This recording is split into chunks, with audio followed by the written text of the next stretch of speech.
अभिषेक पराशर जी भोपाल। राधे राधे रमन।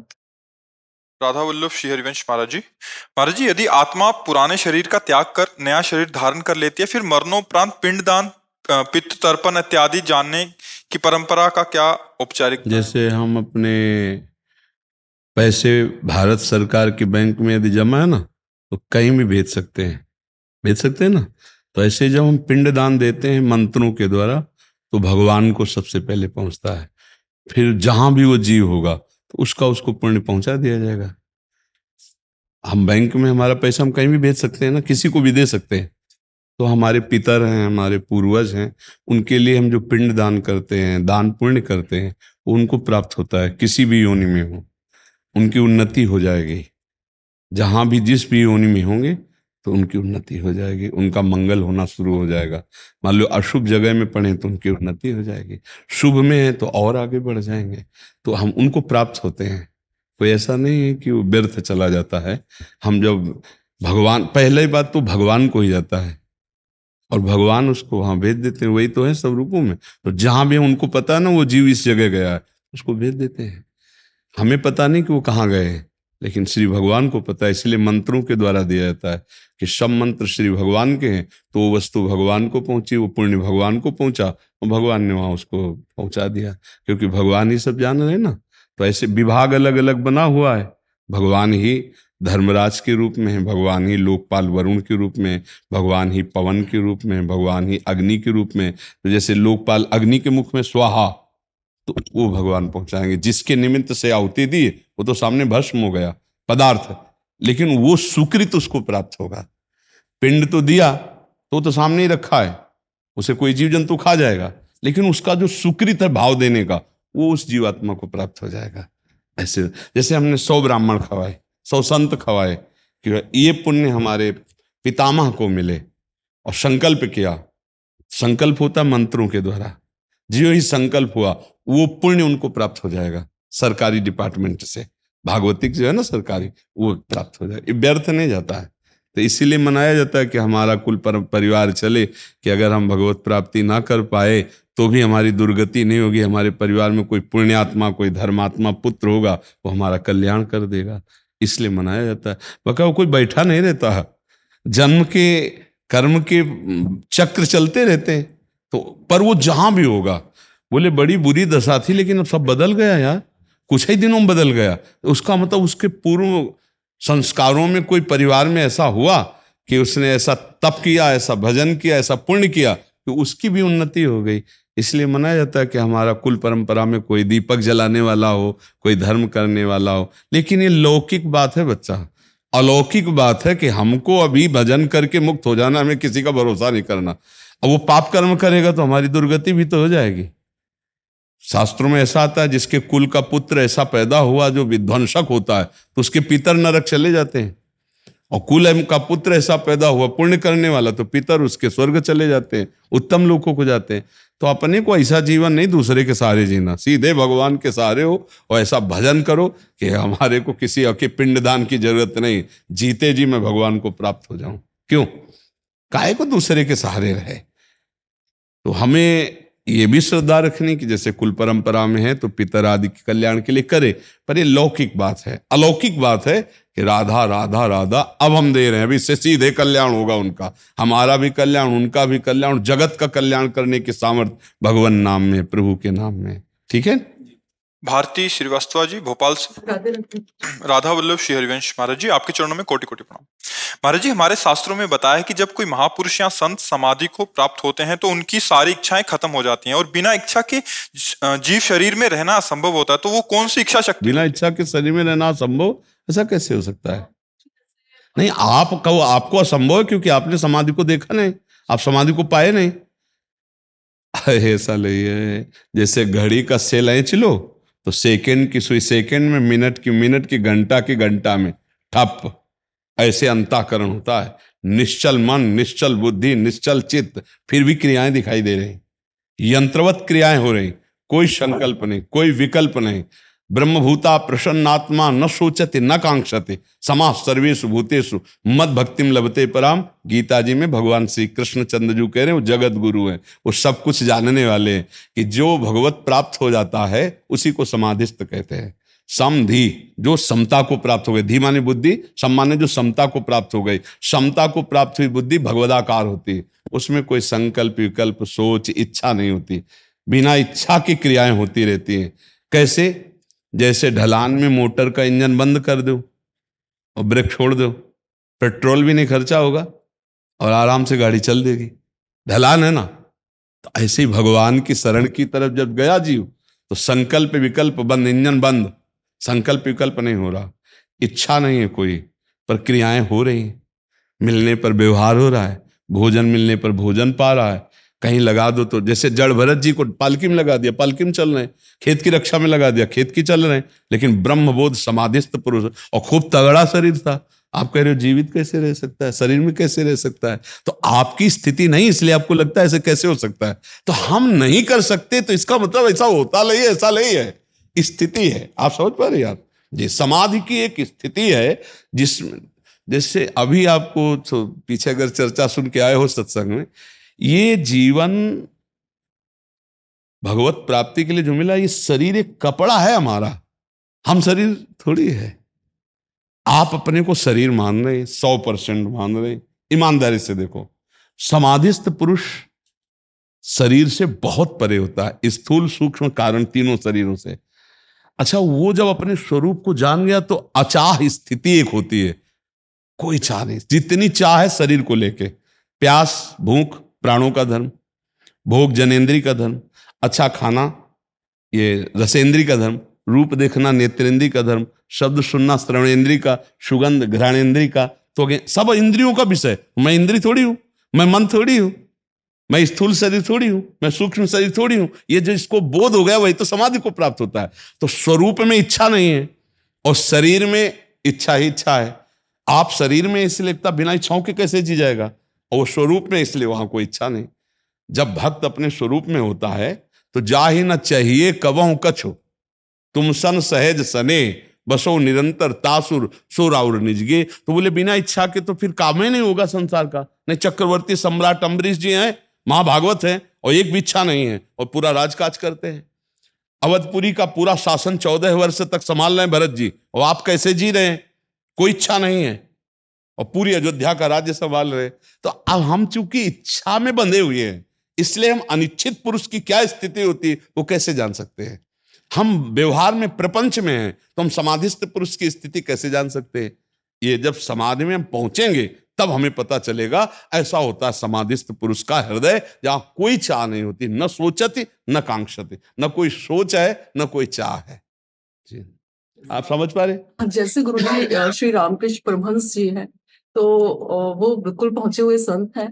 तो उनके वक्तव्य में था कि मेरी सारी इच्छाएं सब खत्म हो चुकी है, लेकिन मैंने एक छोटी सी एक नाव से मैंने डोर बांध रखी है कि मुझे खाने का बहुत ज्यादा मैंने मतलब अपने अंदर इस इच्छा को जागृत कर रखा है कि मुझे खाने में बहुत रुचि है। नहीं, इच्छा नहीं होती, आप उसको समझना है कि बिना रजोगुण के शरीर नहीं चलेगा। जी जी, एकदम शुद्ध सात्विक वृत्ति होते ही ये शरीर की सामर्थ्य खत्म हो जाती है।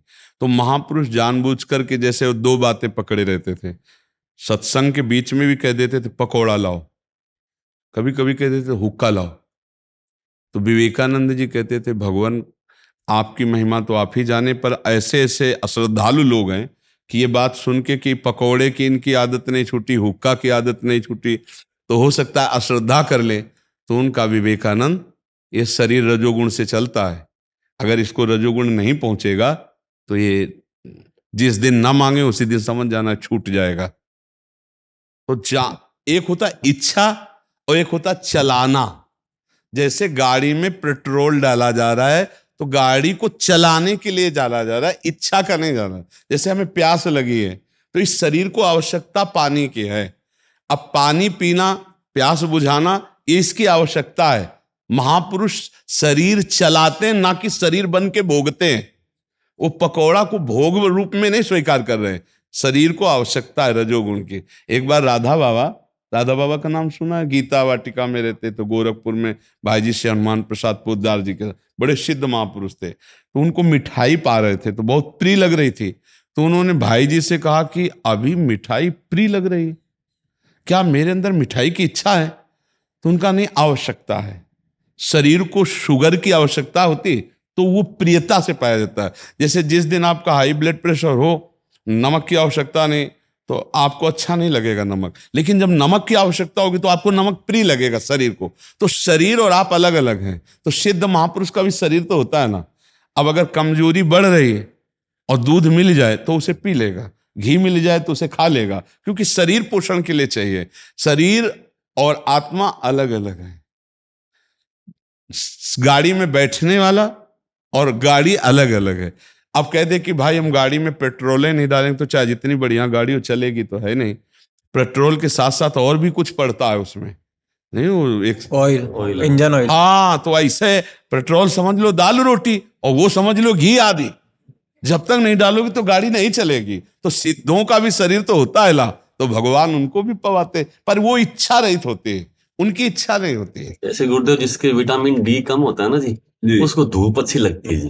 जैसे उसको विटामिन डी मिलता है। जी जी। तो ऐसे मतलब शरीर को जो आवश्यक है वो बात अलग है, लेकिन इच्छा होना और आवश्यकता की पूर्ति करना इसमें अलग अलग बात है जी। सुनील शर्मा जी। श्री हरिवंश। महाराज जी आपके चरणों में कोटि कोटि प्रणाम। महाराज जी आपका सत्संग नित्य नियम रूप से श्रवण करते हैं, फिर भी रोजाना नया नया सा लगता है। महाराज जी इससे हम क्या समझ? ये भगवान की विशेष कृपा है कि जिन भक्तों को नवम नवम भगवान की चर्चा नवम नवम लगे तो समझो अंतःकरण पवित्र हो रहा है। और जिसको ये आ गया कि ये बात तुमने सुनी थी तो रस विशेष जाना तिन नहीं, अभी उनका हृदय पवित्र नहीं हुआ, उन्होंने रस नहीं वही बात रोज सुनाई जाए तो रोज आपको ऐसा लगेगा मानो पहली बार हमने सुना है, मानो पहली बार। एक नवम अर्थ, एक नवम भाव, एक नवम उत्साह। तो ये भगवान की कृपा से हृदय पवित्र हो रहा है, इसका लक्षण होता है। और भक्ति का स्वरूप भी यही है, जिनके श्रवण समुद्र समाना, कथा तुम्हारी सुभग सरी नाना, भरहि निरंतर हो ही न पूरे।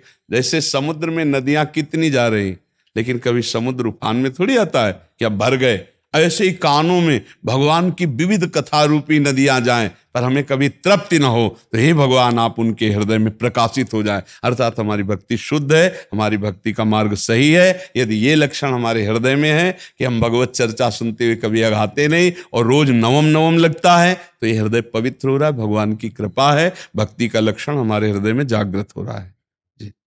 विमला देवी जी। राधे राधे महाराज जी। महाराज जी आत्मा का परमात्मा से मिलना का रास्ता क्या है?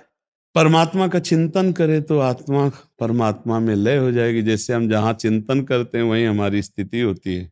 हम अगर जिस विषय का चिंतन करते हैं वहीं हमारी स्थिति पाई जाती है। शरीर की उपस्थिति नहीं है, मन की उपस्थिति है। यदि हम मन से भोगों का चिंतन करें, शरीर में धाम में बैठे हैं तो आप भोगों में बैठे हैं, धाम में नहीं। और आप भोगों में शरीर से बैठे और धाम का चिंतन कर रहे तो आप धाम में उपस्थिति मानी जाएगी। आत्मा का परमात्मा से मिलन की अज्ञान की बात है।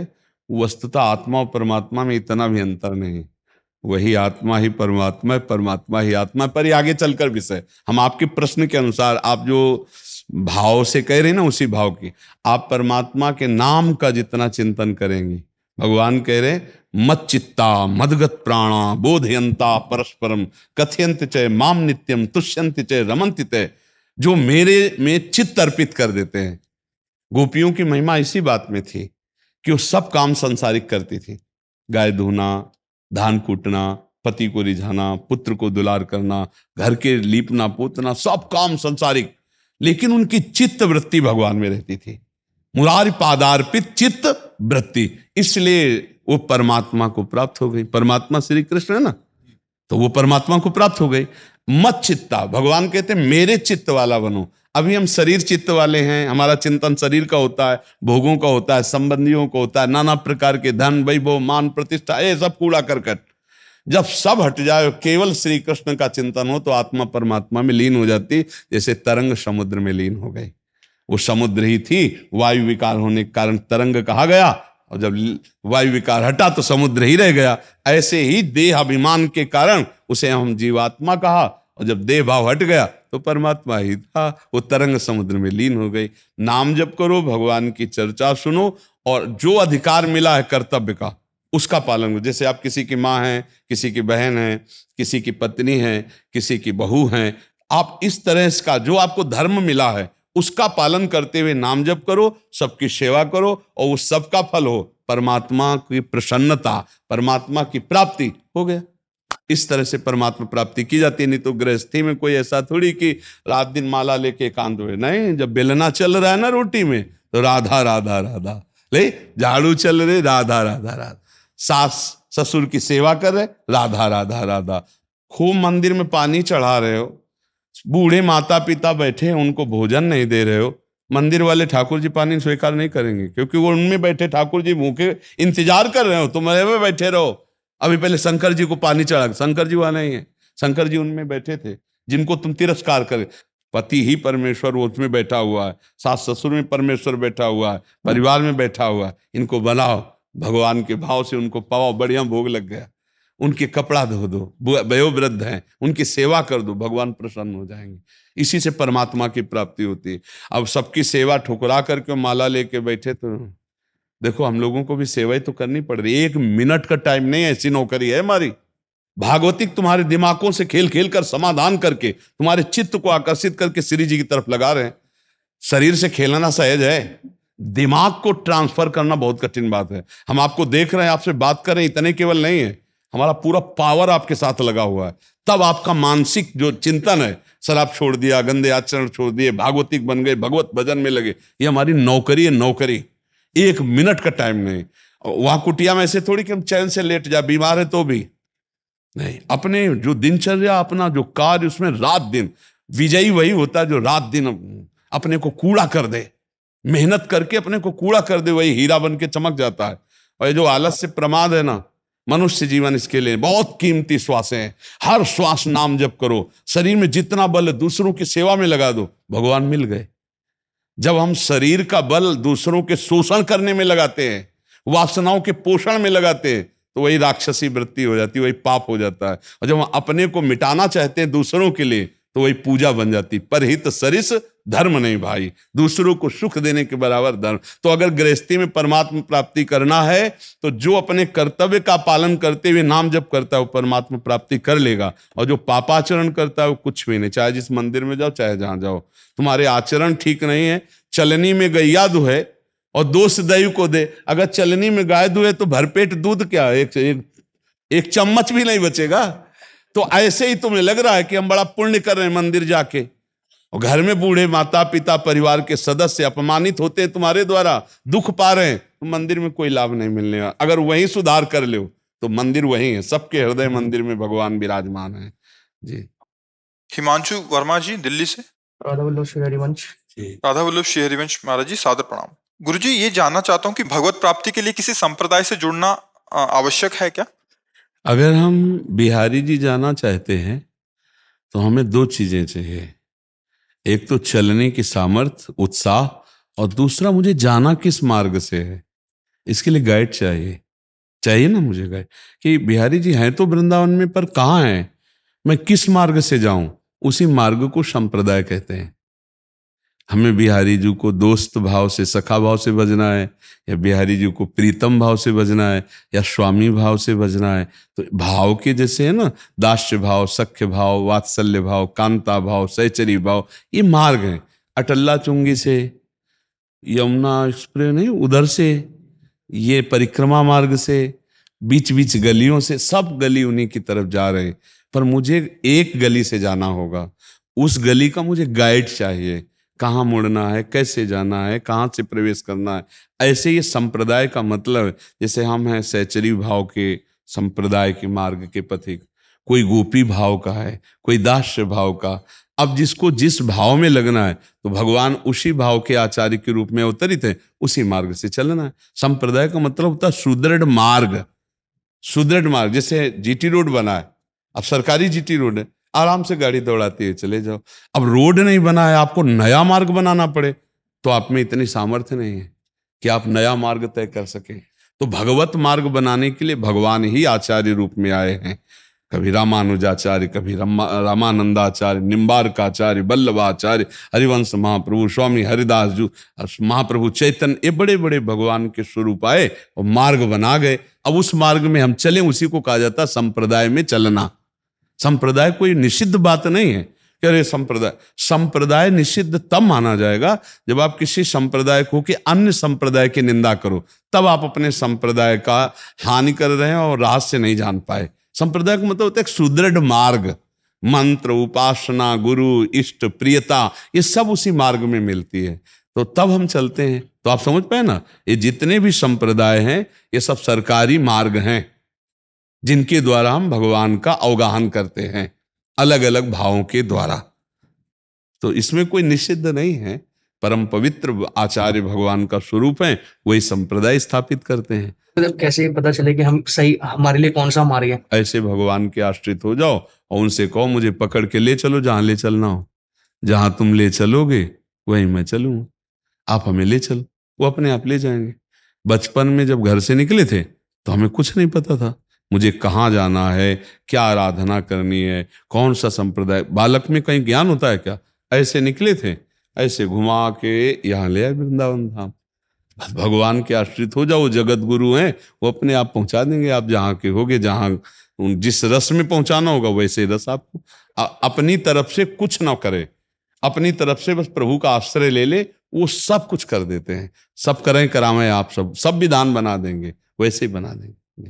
सुमित कुमार शर्मा जी, राधा वल्लभ श्री हरिवंश, जर्मनी से। महाराज जी, मैं हृदय से आपके शिष्यों एवं यूट्यूब को धन्यवाद देता हूं कि जो श्री जी की कृपा से आपके वचन हम मूढ़ बुद्धिजीवों तक हजारों किलोमीटर दूर तक पहुंचते हैं। हाँ, बड़ी कृपा है आधुनिकता की, नहीं तो आप जान ही नहीं पाते।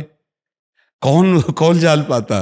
मान लो यूट्यूब पे ना पढ़ता तो कोई जान नहीं पाता कि कोई प्रेमानंद है, क्योंकि हम कभी वृंदावन से बाहर जाने वाले हैं नहीं। तो हमारी बात वृंदावन से बाहर यूट्यूब ने पहुंचाई, और वो इन लोगों की प्राथमिकता ये कि इन लोगों ने हमको समझाया। नहीं, हम निषेध करते थे कि उस समय शायद मोबाइल चल चुके थे थोड़ा थोड़ा।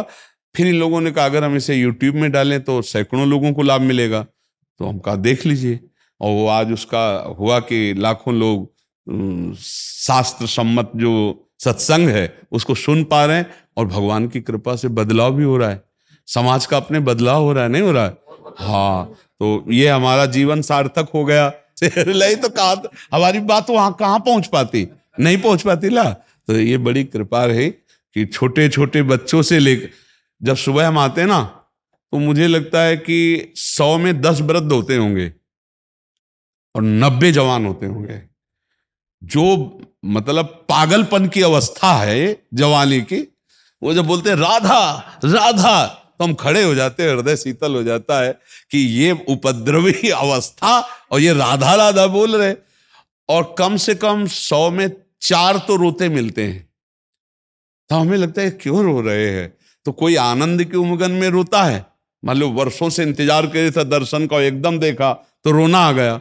और कोई अपनी चाहत के लिए रोता होगा, नहीं, पर बहुत अच्छा प्रभाव सत्संग का भगवत कृपा से पड़ रहा है। मतलब सत्संग तो सत्संग ही है, वो तो भगवत स्वरूप है, लेकिन उसका प्रभाव पड़ने की बात है। भगवान बड़ी करुणा कर रहे हैं कि आज हमारे समाज संतों की बातों को सुनकर अपने जीवन में धारण कर रहा है, परिवर्तन कर रहा है। ये हमारे वचनों की नहीं, ये भगवान की कृपा की बात है कि वो बदलना चाहते हैं, इसलिए लोग सुन करके बदल रहे। नहीं तो सत्संग तो हजारों हो रहे, नहीं हो रहे। भगवान अगर न बदलना चाहे तो फिर बात नहीं बनेगी। तो हमारे ऊपर भगवान की विशेष कृपा है, और आपके ऊपर भगवान की विशेष कृपा है कि हमें कथन करने का सौभाग्य दे रहे और आपको श्रवण करने का सौभाग्य दे रहे। तो अगर मोबाइल में दोष भी है तो महान गुण भी है, तो गुण स्वीकार कर ले, दोष का त्याग कर दे। बड़ी कृपा है यूट्यूब की कि दूर देश तक लोग सुनते हैं, विदेश से भी लोग। हाँ, जो अपने भारत के, आप भी विदेश से हैं? हाँ, जर्मनी से। हाँ, तो अब देखो विदेश तक लोग सुनते हैं। हम वृंदावन से बाहर नहीं जा पाते, विदेश की क्या बात, तो कैसे लोग हमारी बात सुनते? तो इसलिए हाँ, कृपा बिल्कुल। महाराज जी, पिछले 1 वर्ष से आपके पावन वचन यूट्यूब के माध्यम से श्रवण कर रहा हूँ। 9 महीने से नाम जप एवं हित 84 जी का पाठ कर रहा हूँ। सभी प्रकार के व्यसनों का त्याग कर आपके वचनों पर चलने का निरंतर अभ्यासरत हूँ। महाराज जी, मैं जर्मनी में रहता हूँ। विदेश में माया का प्रचंड रूप है। मनुष्यता, धर्म एवं संस्कृति का अभाव है। धन और कामनाओं की पूर्ति को ही प्राथमिकता दी जाती है। ऐसे वातावरण में महाराज जी, हम जैसे प्रारंभिक साधकों को अपने आचरण, व्यवहार, दिनचर्या कैसी रखनी चाहिए जिससे हम सब प्रभु। लंका से ज्यादा तो नहीं होगा। जब रावण के समय लंका में विभीषण ने भक्ति कर ली, तो आप जर्मनी में कर ही रहे हैं, भक्ति तो कर ही रहे हैं। उतना विक्षेप नहीं होगा जितना विभीषण जी को रावण से पालित लंका में था। मतलब कोई भी कहीं भी सतोगुण नाम का लेस नहीं था, और वहां भी उत्तम भक्ति करके दिखा दी विभीषण जी ने। भगवान कह रहे तुम सरीखे संत प्रिय मोरे, धरो देह नहीं आन्य हो रे। विभीषण जी के लिए कहा। तो यदि हमारा लक्ष्य पक्का, जैसे हमें दुकान में इत्र लेने जाना है, तो बाजार में बकरे का मांस बिक रहा है, शराब बिक रहा है, तो हमें कोई मतलब नहीं होता। हम सीधे जाते हैं, इत्र की दुकान का पता लगाते हैं, इत्र लेते हैं। यदि हम अपना लक्ष्य बना लें भगवत प्राप्ति, तो मुझे लगता है कहीं भी रहो आप, कोई फर्क नहीं पड़ता। अगर आसपास वैश्यावृत्ति के भी लोग रहते हैं तो भी अपने को कोई फर्क नहीं पड़ता, क्योंकि अपना लक्ष्य है। अपना लक्ष्य भजन करना, सदाचरण करना, भगवत प्राप्ति। अगर लक्ष्य दृढ़ ना हो तो बाधा पहुंच सकती है। जब हमने लक्ष्य बना लिया भगवत प्राप्ति, तो फिर हमें कोई बाधा नहीं पड़, हमें तो सब में भगवान की कृपा ही नजर आएगी।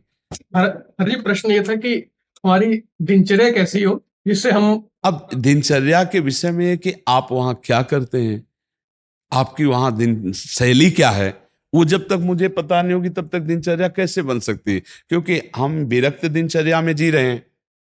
अच्छा, आप अपनी दिनचर्या जब बताएंगे तब हमारी समझ। आप कै बजे आप सोते हैं, कै बजे जगते हैं, आप गृहस्थी में कौन सा व्यापार करते हैं, क्या नौकरी करते हैं। अब हम ठहरे बाबा जी, हमारी तो 1 बजे रात्रि से दिनचर्या है। अब तुम्हारा 1 बजे सोना होता होगा, होता है। तो यही हम कह रहे कि अब कैसे दिनचर्या बतावे आपकी। महाराज जी, नौकरी के लिए जाते हैं सुबह 7 बजे और शाम को 5 बजे आते हैं। उसके बाद घर परिवार, बच्चे। हाँ, तो संसार हम आपको बता रहे, जो दिनचर्या करो वैसे ही करो, बस आप नाम पर ध्यान दो। आप वैसे गंदे व्यसन तो छोड़ ही चुके हैं, जैसे मांस है, मदिरा, ये। और देखो, अगर हमारे धर्म से चलना चाहते हो तो केवल जिस पत्नी को स्वीकार किया है उस पत्नी के अलावा किसी को भी काम भाव से टच मत करो। अगर हमारी बात मान रहे हो, हम बहुत मोटी मोटी बात कह रहे हैं। भोजन सतोगुणी रखो, आचरण पवित्र रखो, और जो करते हो वही करते रहो, नाम जप करो। दिनचर्या में, घर गृहस्थी में बहुत दिनचर्या है। नाम जप अगर चलता रहा, राधा राधा राधा राधा, और ये आचरण थोड़ा शुद्ध रहे, तो आप आगे निकल जाओगे। क्योंकि कोई किसानी करता है, कोई नौकरी करता है, कोई व्यापार करता है, सब लगे हुए हैं। अब वो प्रभु का भाव कर लिया जाए और नाम जप कर लिया जाए, तो वही कर्मयोग उसको भगवत प्राप्ति करा देगा। क्योंकि गृहस्थी में बहुत से कार्य होते हैं, उसमें हम किसी भी शिष्य को कभी ये नहीं कहते कि तुम बैठकर आसन लगाकर भजन, कभी नहीं कहते। उठते बैठते चलते फिरते जहां आपको समय मिले, आप अपने काउंटर से, माला से या समय से, एक माला जप के देख लिया कि 15 मिनट में हो जाता है। अगर हमें 15 मिनट ऑफिस में समय मिल रहा है तो मंत्र जप रहे हैं, एक माला कर लिया। हमको चलने में, यात्रा में, गाड़ी में चल रहे हैं, मंत्र चल रहा है। कि जो गृहस्थी में है वो बैठकर आसन में जपने वाला उपासना का भाव नहीं है। अब सुबह से शाम तक वो मेहनत कर रहा है बेचारा। परिवार, अब परिवार में आया, अब लड़के बच्चों से मिलकर बात करेगा, हंसेगा, खेलेगा, उसका एक अलग जीवन है। तो नाम पर ध्यान दो और चरित्र पर ध्यान दो। अगर आपका चरित्र पावन, क्योंकि विदेश में चरित्र की महत्ता नहीं है, हमें ऐसा सुनने को मिला। हम तो कभी गए, मतलब बहुत ही जैसे विचारता बहुत है। हाँ, हम तो गए ही नहीं, कभी सुना है। हमको तो जैसे बताया जाता है कि अन्य देशों में खान पान और चरित्र ये सब दूषित ही रहते हैं। मतलब उनका जीवन ही है मनमानी भोजन करना, मनमानी भोग करना, बस इतना ही जीवन है। ऐसा हमको बताया गया कि बाहर का जीवन ही यही है, विलासिता, रसेंद्री जनेंद्री की विलासिता। जो मन आवे सो खाओ, और खाने में प्रधानता मांस की ही रहती है, और भोगने में प्रधानता मन की रहती है। जहां मन आवे, जैसे मन आवे, कोई नियमावली नहीं, कोई सिद्धांत नहीं। तो अपने को ऐसा आसुरी प्रवृत्ति नहीं धारण करनी, अपने धर्म, और इसमें प्रेम है। जैसे आप अपनी पत्नी को स्वीकार किए हुए हैं और दोनों प्रेम, तो एक गृहस्थी बड़ा आनंदमय जीवन है, आनंदमय जीवन है ना। कमा के लाए, अपने परिवार को भगवत स्वरूप मानकर सुख राधा राधा राधा राधा, धर्म से चलो, इसी से भगवत पर ज्यादा। गृहस्थी में ठाकुर जी तो विराजमान है ना, हाँ, उनका भोग लगाओ और पाओ और नाम जप करो, पवित्र आचरण से रहो, बस। और आप बताए कि चतुरासी जी का आप गान करते हैं, तो छुट्टी 84 भ्रमंते निरखय जुगल किशोर, वादा है चतुरासी जी का गायन करने वाला 84 लाख योनियों में नहीं जा सकता और भगवान की प्राप्ति निश्चित होगी उससे। आचार्यों ने लिखा है तो हम उसी के अनुसार विश्वास से कहते, छुट्टी 84 भ्रमंते निरखय जुगल किशोर, निरखय जुगल किशोर भोर और रैन न जाने, पिए रूप रस मत भयो कछु मन ही नाने। पर धन्यवाद है आपको कि आप विदेश में रहकर राधा रानी और आपकी कृपा है वहाँ। हाँ बिल्कुल है, आप चलिए, बहुत अच्छा है। महाराज जी, इसके क्या इन्हीं आचरणों का प्रभाव मेरे बच्चों में पड़ेगा? पूरा पड़ेगा।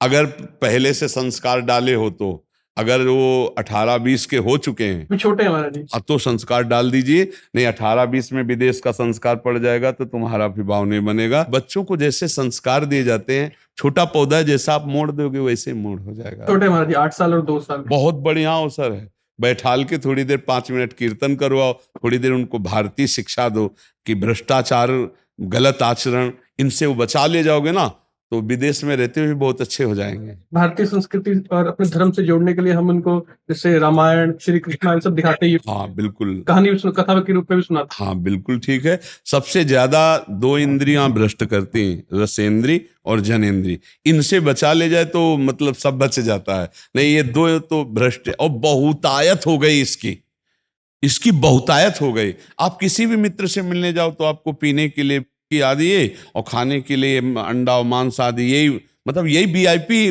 महाराज जी, पार्टी का मतलब यही होता है वहां, पहले ये सब मतलब हाँ तो ये सब तो बिना वो बोलते ही कुछ नहीं है, पार्टी हुई नहीं जब तक ये चीज ना हो वहां। हाँ, क्योंकि नरक जाना है ना, इसलिए पार्टी तो सही तभी बोले, अभी मिला इसके तो नरक कैसे जाओगे, तो इसके लिए और मैं अगर महाराज जी अगर नहीं जाऊंगा, नहीं जाता हूँ, तो वो थोड़ा देखते कि क्यों नहीं आता हमारे साथ, ऐसा। हाँ, पर उनकी बात में देखो, उनका साथ का मतलब है नरक जाना। जो हमको गलत आचरण की शिक्षा दे, इतना तो समझ लो। देखो, किसी भी जीव के मांस खाने का मनुष्य के लिए अधिकार नहीं है, ये राक्षसों के और हिंसक पशुओं का विषय है। मनुष्य के लिए बहुत सुंदर सुंदर भोजन सामग्रियां, फल, कितने सुंदर रसीले पदार्थ, कितने सुंदर भोजन है। अच्छा, किसी भी जीव को पीड़ा देना, जीवों को, जैसे हिंसक पशु सिंह है, उसको इसका बात का पता नहीं है कि इस जीव को पीड़ा पहुंचती, उसका आहार है। लेकिन मुझे पता है कि मेरे शरीर को कोई काटे तो कैसा चीखता है ना हर जीव। आप देखो, किसी मान लो मुर्गी है, आप एक सुई ऐसे करो तो वो बचना चाहेगी, वो चीखती है, वो चिल्लाती है।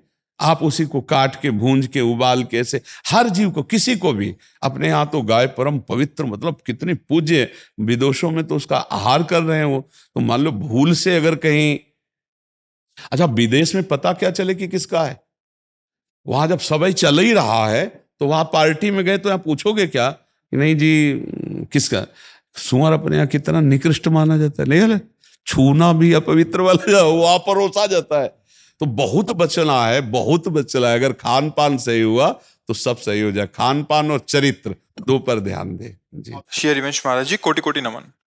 महाराज जी, भगवान की भक्ति करते हैं तो बहुत ही अच्छे भाव प्रकट होते हैं और आंखों से आंसू भी आने लगते हैं, मन बहुत रोता है। भक्ति करते करते सभी बुरी आदतें छूट गई, जैसे मदिरा, सिगरेट, अंडा सब छूट गया, पर इस शरीर से वासना खत्म नहीं हो रही, जिससे बहुत मुझे कष्ट होता है और भक्ति में बाधा आती है। ये बहुत ऊंचे तक जाती है। जो काम वासना है ना, ये छोटी मोटी हस्ती नहीं है, बहुत बड़ा शत्रु है। ये बहुत ऊंचाई तक रहता, बहुत वर्षों तक रहता। जब तक भगवान का साक्षात्कार ना हो जाए तब तक ही रहता है। मतलब बहुत अच्छी साधना 20-50 वर्ष होने पर भी ये नष्ट नहीं होता, सूक्ष्म रहता है, तरंग की तरह। पर भगवान का दर्शन होते ही ये खत्म हो जाता है। जब तक दर्शन नहीं होता तब तक विश्वास न करे, चाहे 20 वर्ष का ब्रह्मचारी हो, 50 वर्ष से संयम से चलाओ, ये भ्रष्ट कर देगा। ये काम बहुत बड़ा शत्रु है और ये भगवत बल से संपन्न है, साधारण नहीं है। भगवान श्री कृष्ण के पुत्र के रूप में जन्मा है।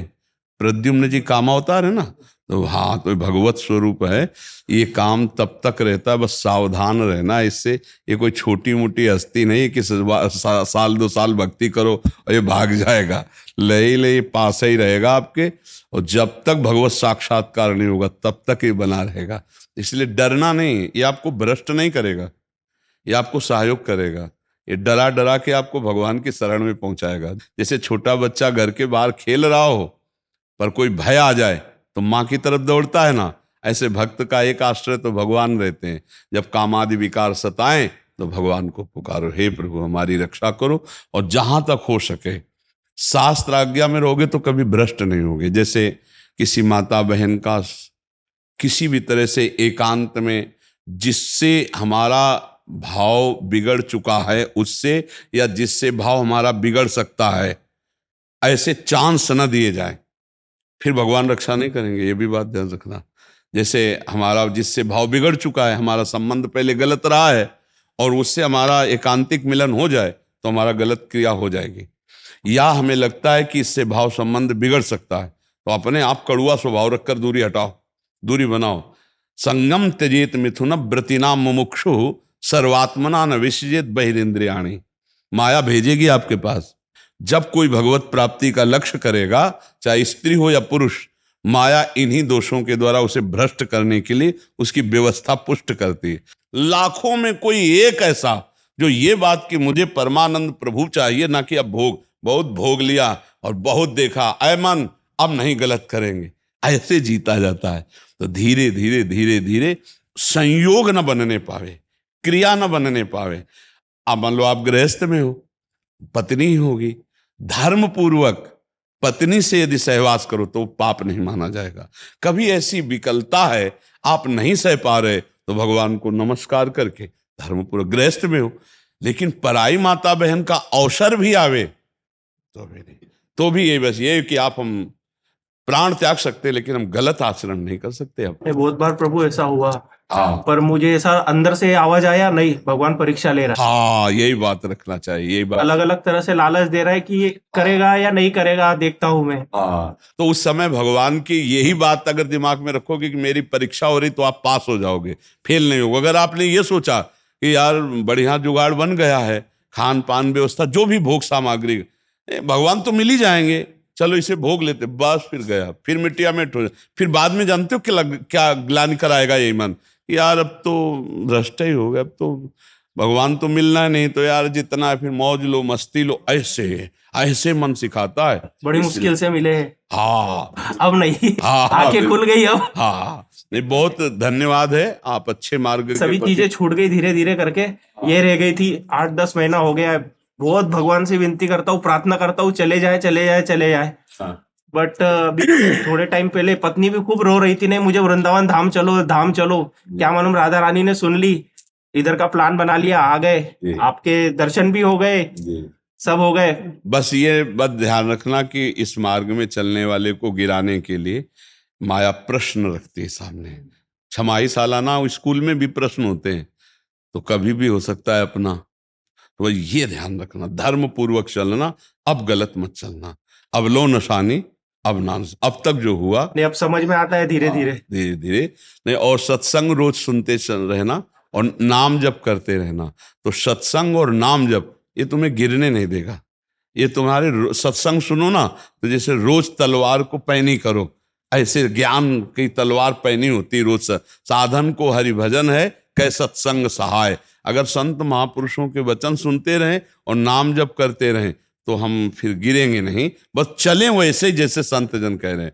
जहां लग रहा है कि यहाँ गिर सकते हैं वहां संयोग ही ना बैठने दे, दूरी बना के रखे, पक्का समझो।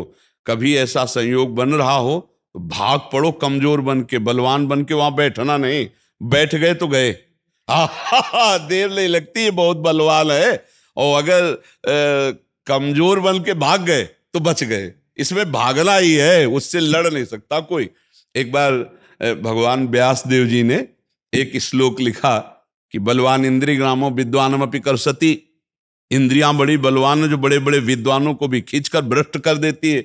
इसलिए एकांत में अपनी बहन के पास बहुत समय तक नहीं रहना चाहिए, अपनी बेटी के पास भी बहुत समय तक नहीं रहना चाहिए, और पुत्र जवान हो तो एक सैया पे एकांत में माँ को भी नहीं लेटना चाहिए। तो जैमिनी जी बड़े ऋषि हैं, तो उनका प्रभु ऐसा कैसे हो सकता है कि विद्वान है वो और जानता है मेरी बहन है और बेटी है, पवित्र भाव, तो वो ऐसा कैसे कर सकता है? आपने जो श्लोक लिखा तो मुझे संशय नहीं, पर मुझे आप समझाइए कि ऐसा कैसे, जो विद्वान है, मूर्ख हो तो बात अलग है। तो उनका इस प्रश्न का उत्तर तो हम कुछ दिन बाद देंगे। हमें याद आ गया, हमको बद्री नारायण वाले आश्रम में जाना है। अब ये उत्तर है उनके प्रश्न का। तो 10-15 दिन तुम संभालो आश्रम, सैकड़ों ब्रह्म ऋषि विद्यार्थी जन है, 15 दिन बाद हम आ जाएंगे, फिर आपके इस प्रश्न का उत्तर देंगे, ठीक है? उसी शाम को हल्की सी वर्षा होने लगी। भगवान है व्यासदेव जी, संध्या का समय, और 16 वर्ष की अवस्था धारण की, श्याम रंग अरविंदाक्ष नेत्र, और छम छम करती हुई सामने आ गई। और गंगा स्नान करके सब ऋषि जन ऐसे जा रहे थे, सब ऐसे। तो जैमिनी जी के पास आई और कहा, भगवान रात्रि का समय आने वाला है, बड़ा भयावह है, मैं अपना घर भूल गई हूं, आज रात्रि अपने आश्रम में आप जगह दे देंगे क्या? उनका नहीं, गुरुदेव बाहर गए हुए हैं और सख्त आदेश है, ब्रह्मचारियों का स्थान है, या स्त्री प्रवेश निषेध। प्रभु स्त्री की बात नहीं है, मैं आपकी शरण में हूं, मेरी जान का खतरा है, मैं अकेली हूं जंगल में, और शरणागत के लिए तुम्हारे गुरुजी ने समझाया कि शरणागत की रक्षा करनी चाहिए। अब गुरुजी हैं, उनको कौन काट सकता है? जैमिनी जी ने कहा, बात तो तुम्हारी सही है कि तुम्हारा स्त्री शरीर है, अभी देखा नहीं, स्त्री शरीर है और गुरु जी है नहीं, और तुम्हारी रक्षा भी अच्छा, ऐसा कर सकते हैं कि हम अपने आश्रम में एक झोपड़ी खप रहला था, उसमें अलग आपको दे देंगे, दरवाजा लगा, आप बंद कर, मैं भी कहूं तो दरवाजा रात्रि में मत खोलना, सुबह निकल जाना। तो उनका, जैसी आपकी आज्ञा, मेरी रक्षा हो जाएगी, चलो दूर चलो, और वो कुटिया है, जाओ दरवाजा अंदर बंद कर लो जाकर, यहां सब ब्रह्मचारी रहते हैं।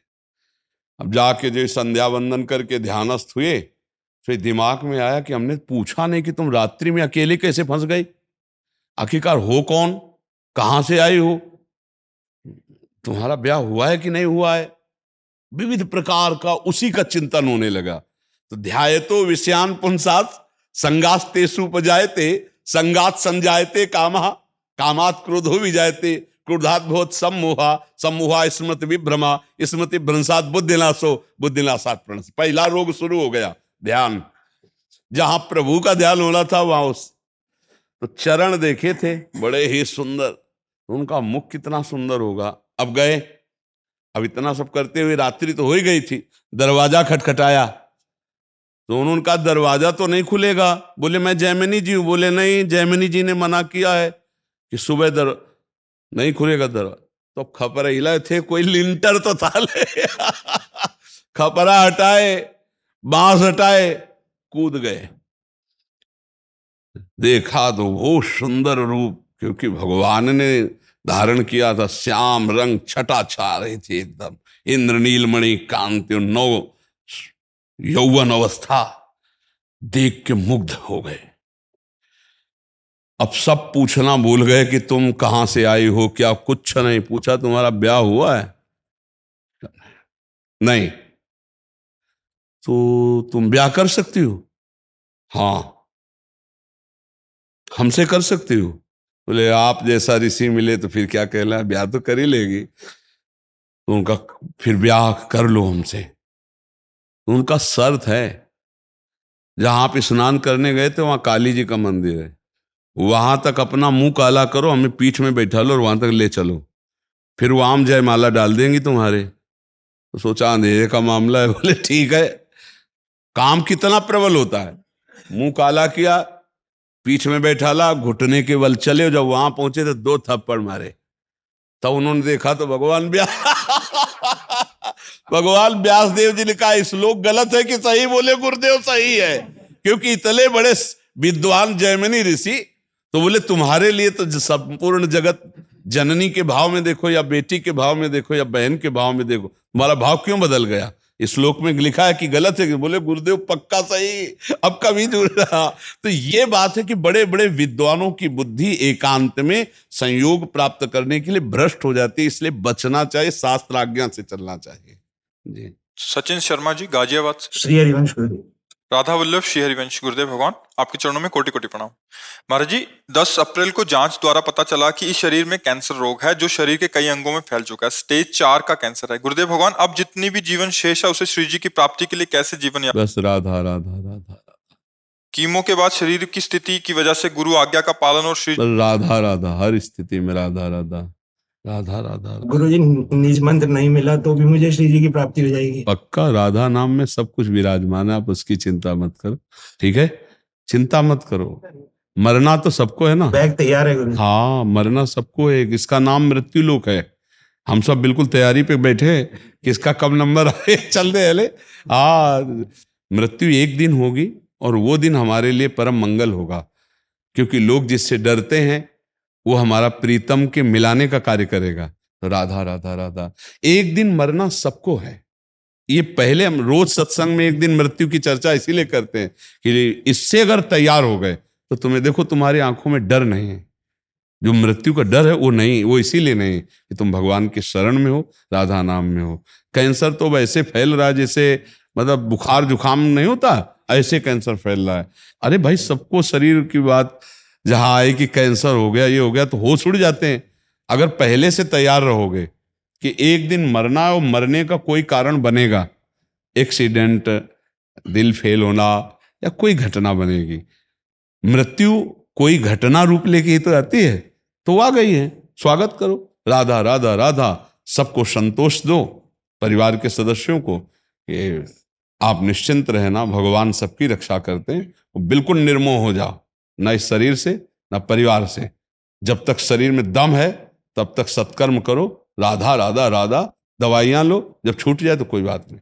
अब जिसे भयानक कष्ट रहता है, आप ये ना समझो, जिससे शरीर को है ना भयानक कष्ट रहते हैं, उठना बैठना चलना फिरना खाना पीना सब कष्टप्रद है, लेकिन सब आनंद है, क्योंकि लक्ष्य पर एक दिन जाना है और वो दिन आने वाला है।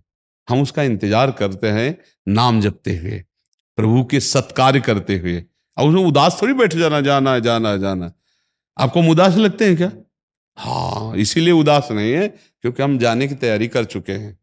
राधा राधा राधा। आप ही बोलो गुरुदेव। हाँ भाई, नहीं ऐसा लगता है आपके बल से गुरुदेव मौत को पीछे छोड़े आए। हाँ, आप चिंता न करो, राधा नाम निज है, पहुंचा देगा, आप चिंता न। रज जरूर लगाओ, रोज चरणामृत पी रहे हो जी, ठाकुर जी का चरणामृत। चरणामृत और रज भी लेता हूँ। हाँ, बस जरा सा रज लेते रहो।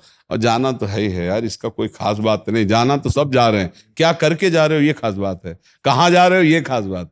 पक्का श्री जी के पास जाना है, पक्का, बस नाम न छोड़ना, राधा राधा। मान लो अपने को तो संकेत मिल गया कि जाना है, वो लोग भूले हैं जिनको संकेत ही नहीं मिला। जैसे ये किडनी है ना, हर समय हमें बॉडी गार्ड की तरह सावधान रखती, ए होश में मैं हूं, होश में चलो, जलना है, किसी भी समय तुम जा सकते हो, किसी जाना तो है ही। तो राधा राधा राधा राधा राधा, और सबको जाला है। ये जो भूले है ना, ये 2 मिनट में पिस जाते हैं, नहीं गए। कम से कम तुम्हें तो टाइम दे दिया गया कि कैंसर फैल गया है, तो राधा राधा राधा राधा राधा राधा, मस्त रहो और प्रसन्न रहो। मृत्यु एक बार होनी, 2 बार नहीं, सबकी होनी, तुम्हारी कोई नई चीज नहीं। राधा राधा राधा, तो श्री जी मिल जाएंगे चरणाम। और एक चीज और करो, छाती में जो है ना एक वो पहन लो, जैसे हम देखो पहने ना, पहने हो ये तो रज तो लगा, हाँ ये, हाँ। और थोड़ा एक इसको पैकेट में ऐसे करो कि रज रानी जैसे हम रज भी रखे और गुरु जी की प्रसादी वस्त्र भी रखे, राधा वल्लभ लाल के रखे, राधा नाम और गुरु जी। हमारे समय छाती में रखते हैं पूरा इंतजाम, मरने की पूरी सामग्री, कि हमें कोई चरणामृत पिलावे ना पिलावे, सब है हमारे पास। अभी शरीर छूटे, अब क्या भरोसा, कहो बोलते बोलते चले जाए, अल्यो ऐसे होता है, ऐसे बस अल्यो खत्म। तो हमारी छाती में ही है, हमारे गुरु जी है, चरण रज है, सब हम मरने की तैयारी हर समय फिट रहे लगा चाहिए। तो बढ़िया है, और रजरानी ले लो, आप निश्चिंत होकर श्री जी के चरणों में पहुंचने की बस वहीं जाना, पूर्वक कहीं नहीं जाना, वहीं जाना। हाँ, पक्का समझो श्री जी भरोसा कभी नहीं तोड़ती। हमारी लाडली जी को बहुत करुणा में स्वभाव है। हाँ, इसीलिए प्रसन्न रहो। और ये कैंसर नहीं आया, ये कृष्ण आए हैं लेने के लिए है? तो वो हमें लेने के लिए आए, श्री जी से मिलाने के लिए आए।